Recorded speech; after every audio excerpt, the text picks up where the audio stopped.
5, President Donald Trump reinstated a travel ban affecting citizens from 12 countries. This move, rooted in national security concerns, has significant implications for international relations and individual freedoms. First on the list is Afghanistan, a country facing ongoing political instability and violence.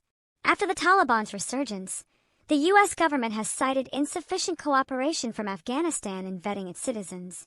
This poses a significant concern for U.S. national security, especially as the country has been a haven for various terrorist groups.